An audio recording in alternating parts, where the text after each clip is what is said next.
was once a featured player on television's most glamorous show of the 1960s, that is to say, an astronaut. Naturally, a movie has been made about his extraterrestrial adventure.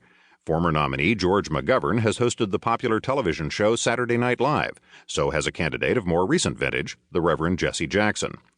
Meanwhile, former President Richard Nixon, who once claimed he lost an election because he was sabotaged by makeup men, has offered Senator Edward Kennedy advice on how to make a serious run for the presidency: lose 20 pounds. Although the Constitution makes no mention of it, it would appear that fat people are now effectively excluded from running for high political office, probably bald people as well. Almost certainly those whose looks are not significantly enhanced by the cosmetician's art.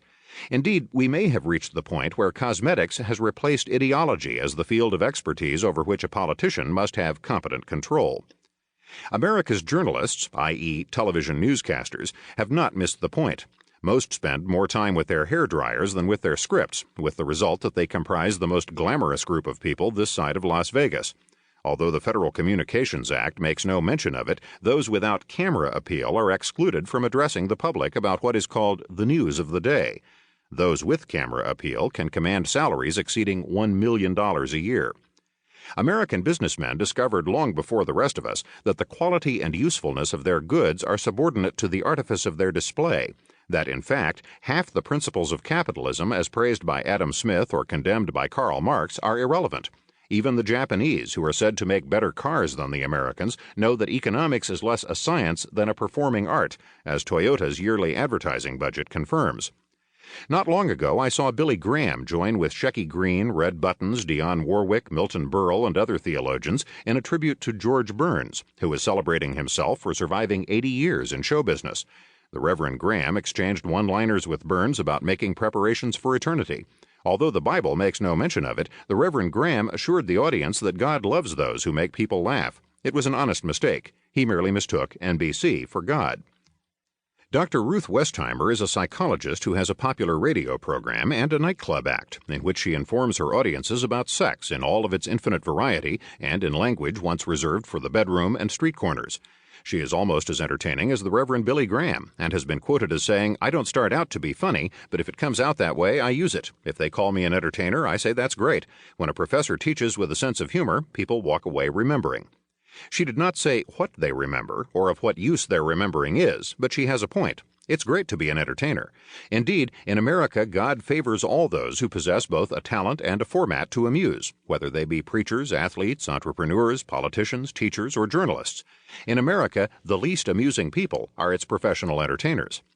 Culture watchers and worriers, those of the type who read books like this one, will know that the examples above are not aberrations, but in fact cliches. There is no shortage of critics who have observed and recorded the dissolution of public discourse in America and its conversion into the arts of show business. But most of them, I believe, have barely begun to tell the story of the origin and meaning of this descent into a vast triviality. Those who have written vigorously on the matter tell us, for example, that what is happening is the residue of an exhausted capitalism, or, on the contrary, that it is the tasteless fruit of the maturing of capitalism, or that it is the neurotic aftermath of the age of Freud, or the retribution of our allowing God to perish, or that it all comes from the old standbys, greed and ambition. I have attended carefully to these explanations, and I do not say there is nothing to learn from them. Marxists, Freudians, Levi-Straussians, even creation scientists are not to be taken lightly. And in any case, I should be very surprised if the story I have to tell is anywhere near the whole truth. We are all, as Huxley says someplace, great abbreviators, meaning that none of us has the wit to know the whole truth, the time to tell it if we believed we did, or an audience so gullible as to accept it. But you will find an argument here that presumes a clearer grasp of the matter than many that have come before.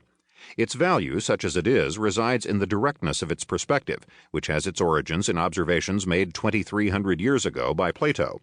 It is an argument that fixes its attention on the forms of human conversation and postulates that how we are obliged to conduct such conversations will have the strongest possible influence on what ideas we can conveniently express.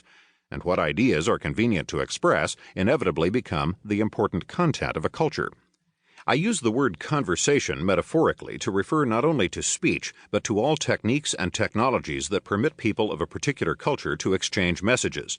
In this sense, all culture is a conversation, or more precisely, a corporation of conversations, conducted in a variety of symbolic modes. Our attention here is on how forms of public discourse